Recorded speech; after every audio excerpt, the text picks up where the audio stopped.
Hello everybody, this is SeetherCord here. Welcome to my 5,000 subscribers special. Before we get into the ultimate 5,000 subscribers spectacular special, I just want to take a moment to say thank you to every single person who has either liked, subscribed, watched, or hell, even disliked any of the content I produced on this site, because I do get quite a few people that hate the videos that I make, because all of the small things you all have done to support this channel really does go a long way in the end. And I just want you guys to know that I am eternally grateful for every single action all of you guys have put towards my channel. So once again, thank you guys so much. This channel would be nothing without you guys. This channel is all you, it's not me. So, thank you. Now that all of the thank yous have been addressed, now let's get into the actual video you've all been waiting for, and that I've been hyping up on Twitter for about a month now.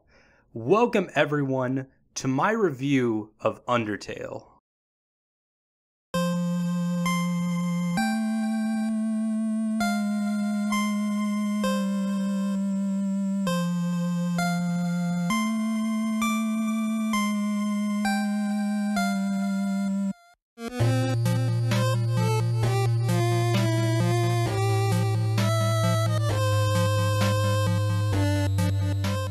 The reason I decided to do this review is because I had this game on my video game bucket list for about a year and a half now, and I have finally gotten around to playing it back in August, and I will let you guys know that I fell in love with this game. I've spent so much free time from YouTube, college, and work just looking into guides about Undertale, watching Let's Plays of Undertale, watching theories about Undertale, looking at porn about Undertale, listening to the Undertale OST, and hell, I was even crazy enough to buy an Undertale sweater off Etsy, and I wore it for Halloween. And with Undertale being so awesome, it has a lot of amazing furry characters, which since this channel is very furry based, I feel that this game can fit on this channel for a review since it's very heavily furry influenced.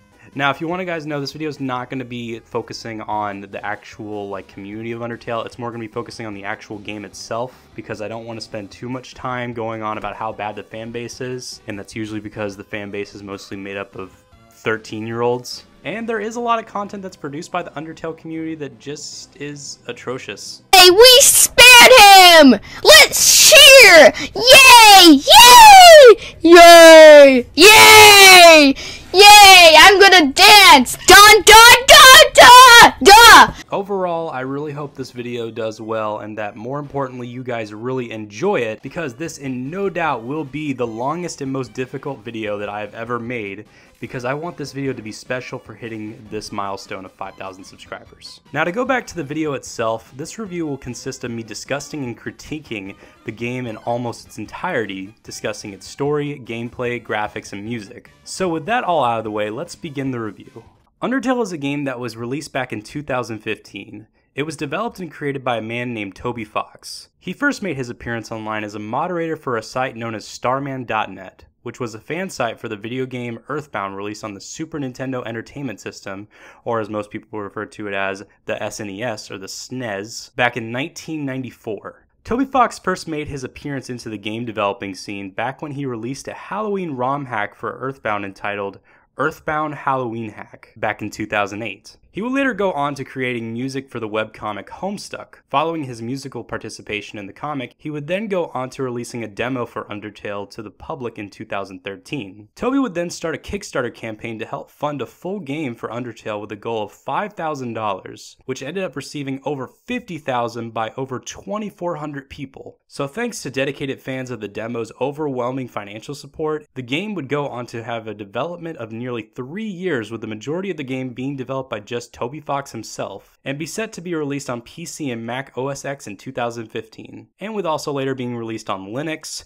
PlayStation 4, PlayStation Vita, and the Nintendo Switch. Now, before I go into this game's overall story, I need to clear out some things first. For starters, this review is going to be filled with major spoilers. And since Undertale is one of those games where the plot and story have a major impact on your overall experience in my opinion, I would highly recommend to stop watching this video right now. But if you are someone who doesn't really care about spoilers, doesn't really care about this game, or have already played through this game yourself, let's continue onward. Undertale's story is very complicated and intricate, so I'm going to do my best to explain its story as best as I can. If you want to get technical here, Undertale is a game that has a total of 93 possible endings, and to be fair, many of these consist of very small insignificant actions. Like for real, one of these endings consists of you holding onto a piece of a fucking snowman to the end of the game. But to make things more basic, this game has 3 major routes to follow, those being the neutral, the pacifist, and the genocide routes. Also, I want to clear out the way I'm going off of the PC and Mac OS X versions on Steam, so any console exclusive stuff or any like theory or deep within the game's data stuff I won't be covering. So that means I won't be covering this, or this. So with that all being cleared and discussed out of the way, we can now begin with the neutral pathway.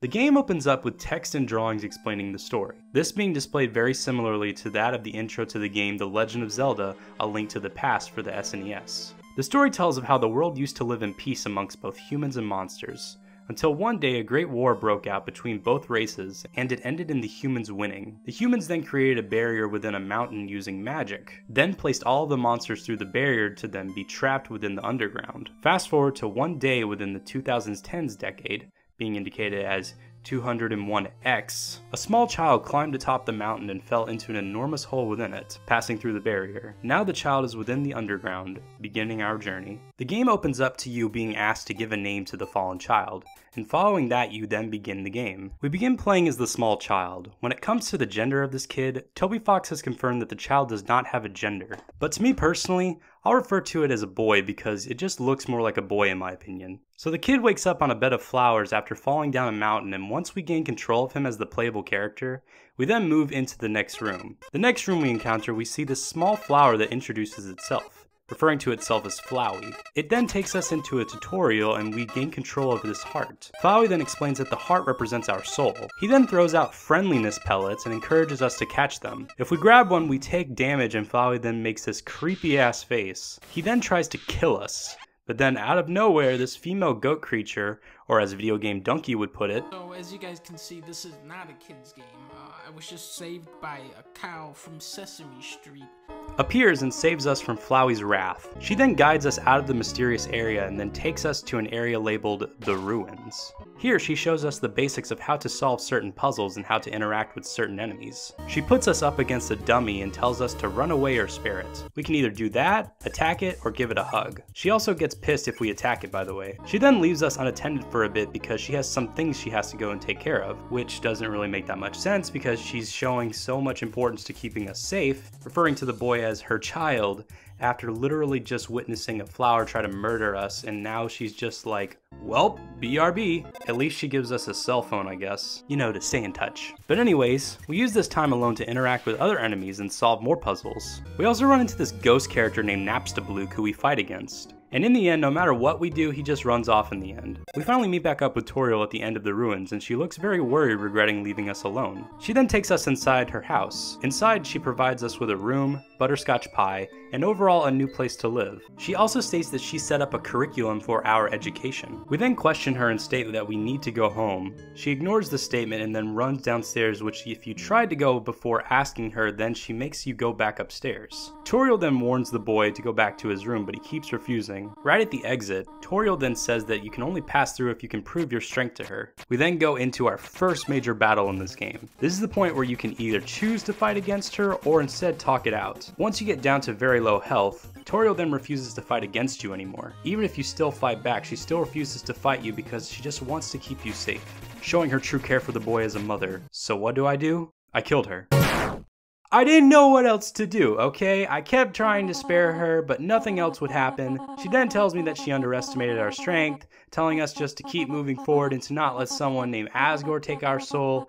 She then fades away and her heart shatters into pieces, and I feel like a piece of shit now, because she was sparing me the whole time. It's just I didn't know what to do, okay? Now at this point, I feel like shit because I know that I could have spared her. So what I did then was I went on YouTube, found out how to spare her, which turns out that you need to choose to spare her 20 freaking times, and then I delete my save file and start up a new game, which for some reason doesn't let me pick a new name.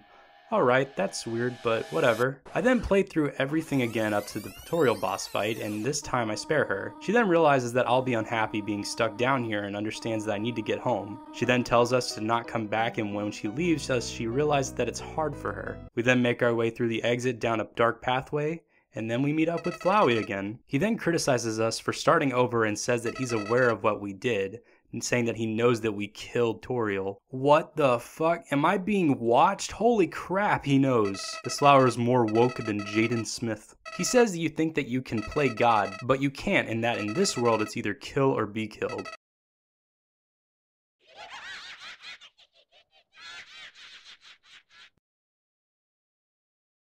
Alright, well that was creepy. Anyways, we go through the exit for real this time, and what the fuck, why do we have the title screen again? And I've already explained that this game was developed by Toby Fox, what the fuck? Anyways, now we're outside and it's snowing, but we also have some creepy ass music happening in the background. As we travel through the forest, this mysterious hooded figure approaches us from behind and tells us to turn around and shake his hand. Is he going to pull a knife on us? I don't know.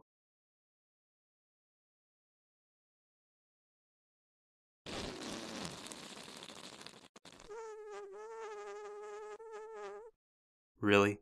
A fart joke? Anyways, it is revealed that this hooded figure is Sans, a skeleton who likes to tell bad jokes and pull pranks on others. It's also interesting to note that when he speaks, the font that's in his dialogue box is Comic Sans. Hey, wait a minute! We find out that he's been ordered by the king to hunt down humans and be taken to Asgore, but he doesn't really give that much of a shit. He just wants to enjoy life and be lazy. I really like him for how he's just so relaxed and chill with his personality. He explains to us that he has a brother named Papyrus who is really determined to join the Royal Guard and to capture us. But Sans is willing to help us out to hide from Papyrus, and tells us to hide behind this conveniently human-shaped lamp. Papyrus shows up and I have only one word to describe him. Fabulous. He's so confident and egotistical. He also enjoys creating puzzles to trap us with, and he loves to make spaghetti. Also, it's interesting to know that his dialogue is written in the font Papyrus. Oh, come on! He's super hilarious when his interactions with his brother, with both of their completely polar opposite personalities clashing together, just makes for some comedy gold. They remind me of my two best friends Ryan and Alex, to be honest. We also encounter a snowman who wants to travel the world, so he asks you to take a piece of him to carry around through your journey. Hence that one ridiculous ending. There's also a couple of dog-like monsters we encounter. First we got Doggo, a ninja-like dog who for some reason can only see you when you move. You can spare him by throwing a stick. Next we got Dog Amy and Doggeressa. They are these Grim Reaper looking dog characters that are a couple. They're pretty much a shining example of how my girlfriend and I act because it's just too freaking cute, oh my god. They got some trust issues though about not letting the others sniff other dogs, which could require some marriage counseling, but I don't know. Then we got Lesser Dog who... And lastly we got Greater Dog. Aw, you look just so cute and...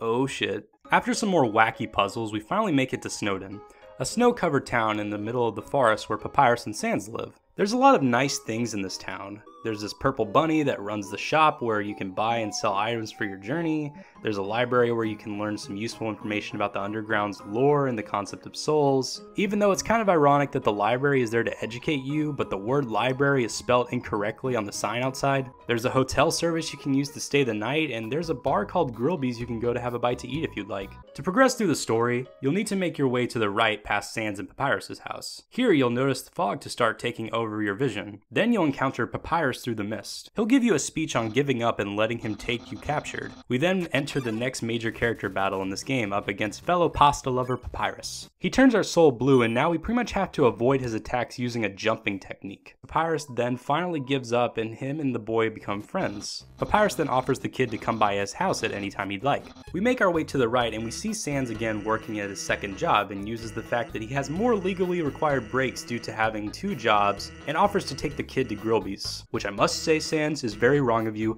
that as a child you are taken into a public bar with alcohol and there's shame on you. But anyways, at Grillby's he asks us about Papyrus and he talks about how hard working Papyrus is towards getting into the Royal Guard. And then all out of nowhere he asks us if we've seen a talking flower. Oh my god, Flowey? But then it turns out that he's referring to an echo flower, which is a blue flower that repeats what it hears from others. And apparently people have been telling Papyrus lies, so he tells the kid to keep an eye out and question anything mysterious. mysterious. Then our time with Sans ends at Grillby's. We make our way back on our path and enter the waterfall, which is a nice waterfall and boardwalk-like area. After a little more traveling, we overhear Papyrus talking to Undine, who is this mysterious girl that Papyrus keeps mentioning who is the leader of the Royal Guard. He tries to convince Undine to let the boy go because he actually grew to like the boy in his presence. But Undine is like, no, I'm going to take the boy's soul myself. So she's basically like, I'm gonna murder this kid. And after nearly getting caught by Undine, we encounter a new character simply named Monster Kid, which I like to nickname Sticky Face because he's always tripping and getting his face stuck onto the floor, which is just so funny to me. Monster Kid really admires and looks up to Undine as a role model, just simply hating humans because Undine does. Plus he's also completely unaware that the boy is a human himself. So after some more traveling through the waterfall and finding out some more lore and information about the concept of souls, we then get into one of my favorite parts of this whole game. There is a statue of a monster sitting down depressed as a bunch of rain falls atop its head. There is an umbrella stand near a little ways off from the statue that you can grab an umbrella from. You can then take the umbrella and give it to the statue to cover from the rain, and in doing so, this little jingle starts to play.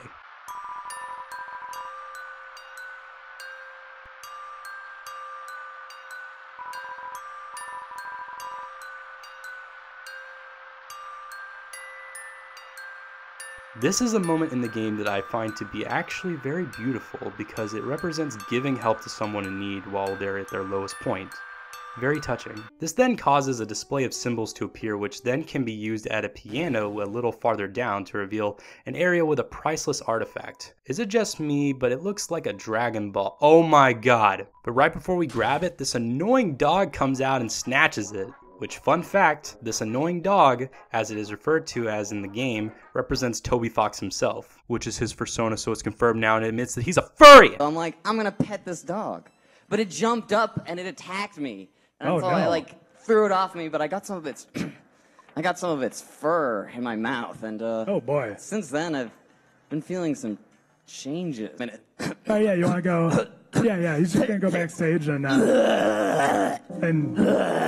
was brought up by oh hi.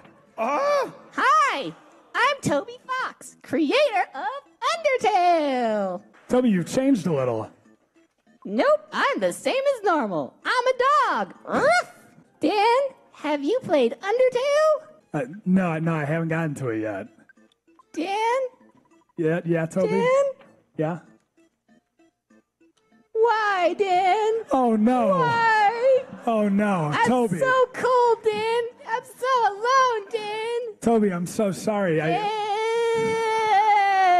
After even more traveling, we catch up with the Monster Kid as he teams up with us for a bit. He goes on more and more about how Undine is so cool and that she'll beat the shit out of you and all. We then get this very nice shot of the castle that we're heading to, which shows that we're getting closer towards the city, and also getting closer to Asgore. Monster Kid leaves us again, and then we have another encounter with Undine, except this time she spots us. She then attempts to impale the boy with spears. She's even trying to impale him from the ground up. What the hell, man? The boy runs for his life until eventually gets cornered, and then Undine causes the bridge to collapse, expecting it to kill him. We then get some mysterious text of somebody talking to the name that we selected to our file back when we started the game. Also, you can hear the statue jingle from earlier faintly. My name is... Aw, come on, dude. Anyways, we wake up on another bed of flowers in the middle of the junkyard. We travel through the junkyard a little bit until we get to see an abandoned dummy that resembles the one back in the ruins. The dummy then comes to life and he's pissed. Turns out he's so angry with the boy because the nice things he said to the dummy,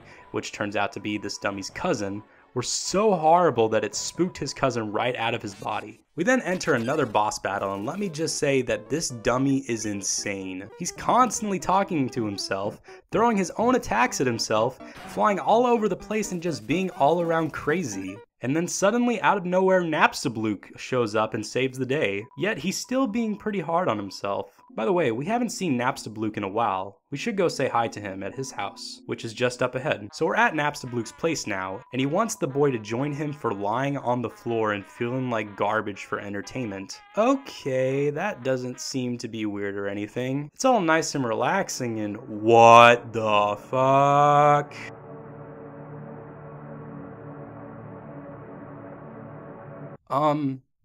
I think we should go. Oh look, there's a snail racing competition where you need to cheer on your snail with encouragement to win. Yes, you can do this, Snail. I believe in you. I believe in you. Why are you not going fast enough? You said you had to encourage them to make them go faster. Okay, now you're on fire.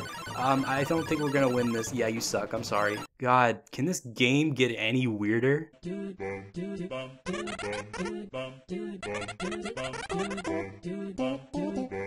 I stand corrected. So yeah, there's this race of monsters in the underground where everyone is known as Temmie. Well, except for that one named Bob. Such a cool and chill guy. Everybody needs a guy named Bob. Temmies have a very weird design. Like, I'm not saying that it's a bad thing, like, he's cute, but it's just hard to really make out what exactly it is. Like, are those his ears? Are they headphones? They also got this dancing mushroom thing in the middle of the village.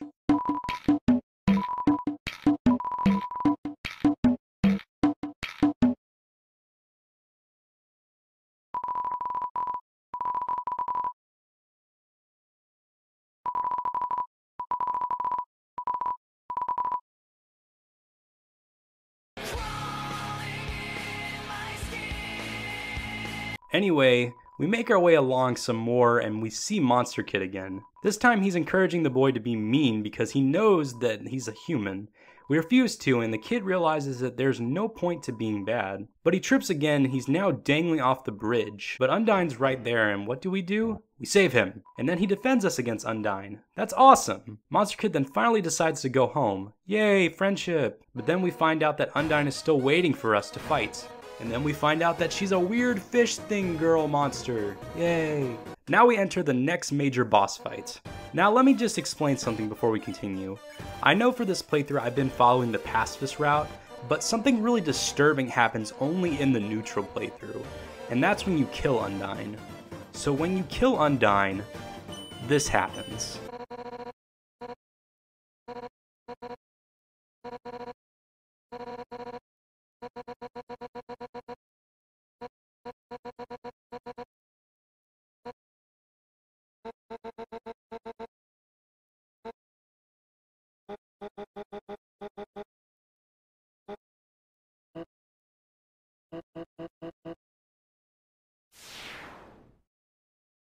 Yeah, she really starts to melt. And with the sound effect tone deepening, it gets even more creepy. My god. Anyway, in order to spare her, you'll need to literally run away from the battle multiple times until you finally get to the next area in the game, the Hotlands. And damn it, Papyrus, don't call me right now, I'm running for my life. So Undine starts to pass out when she's wearing her armor inside the Hotlands because of the extremely high temperature area. So the boy decides to give her a glass of water and then she survives. But then she just leaves without a thank you. Alrighty then. Since we're now in the Hotlands, we see a laboratory down our pathway. Inside we meet our next major character in the game, and that's Alphys. She introduces herself as the royal scientist. She's really nervous and shy a lot of the time, and she admits that she's been observing us throughout our journey. So she's basically a stalker or wants to produce a reality TV show for the boy. Alrighty then. She then tells us that she built a robot named Mettaton, and recently designed him to attack humans but is now regretting doing so. But too late, he breaks through the wall and now we have a game show of death. We have to answer all of these questions right or he'll attack us. Some of them are just plain unfair with a time limit. How am I supposed to know how many bugs are in that jar? I can't read all of that. Ooh, Alphys has a crush on Undine? Oh yeah, it's a frog. Wait, what? That's bullshit. We survived the game show. And now before we make our way outside the lab, Alphys gives us a new phone with updated texting. As we make our way through the core, we get bombarded with tons of text from Alphys, with her discussing her interest in anime and Mad Mew Mew, which is some cat-like anime girl, as well as many other nerd culture related things. Now I don't mind Alphys as a character in my opinion. She's cute and funny, but I won't deny that all the constant texting and stopping you every 5 steps really does get tiresome. We make our way to this kitchen that's conveniently placed out of nowhere in this magma-like section of the underground. Then we have Mettaton appear again and we find out that we are now on his cooking show. Cooking with a killer robot. Move over Rachel Ray, Paula Deen, and Gordon Ramsay. It's time for a new cooking star to shine. Mettaton! Fine dining! No chef. A fine fucking mess! Mettaton says that for today's episode we'll be baking a cake, and we get all the usual ingredients, and then we realize that we're missing one last ingredient. A human soul? And then he gets out a freaking chainsaw and is ready to go full on Leatherface on the boy. But thankfully Alphys steps in at the last second and convinces Mettaton to not make the boy into beef stroganoff, and instead calls for a vegan dish instead. Mettaton agrees and puts the substitute ingredient on the counter, but forces us to get a jetpack and make us play a minigame where we have to fly all the way up to the ingredient and avoid flour, sugar, and other ingredients from falling on top of us. We then get the ingredient and move onward. After getting access to the elevators, we can then see Sans selling hot dogs at yet another job. You can buy up to literally 30 hot dogs and can watch Sans stack them on top of your head and watch them topple over when you try to move. It's hilarious. Later on, the boy gets captured by the two guards from earlier at the entrance of the Hotlands, who discover that he is the human they were hunting for. And I'm not making this up when I say this, but you can spare these two guards by making one of them expose their abs and have the other admit their feelings for the other. Great social progress, I guess. We have another encounter with Mettaton where he's doing a news report and he gives us a bunch of items to choose from. And it turns out they're all explosives. We defuse all the bombs and we escape his wrath again. And then we approach a new character, Muffet. She's this spider girl who's selling pastries for her business. And I will just say that this Spidey chick is the living embodiment of capitalism. $9,999 for a freaking donut. That sounds like a good title for a BuzzFeed video.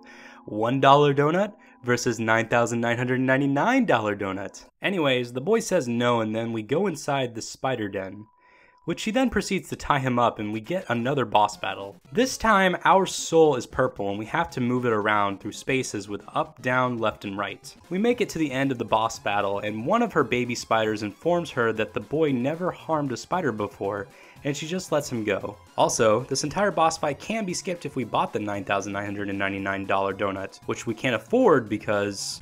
The economy's rough right now! Obama! You son of a bitch!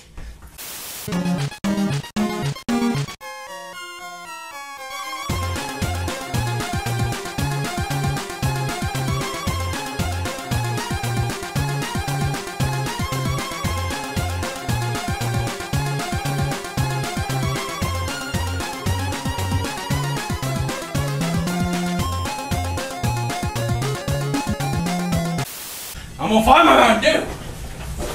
I'm gonna find my Mountain Dew!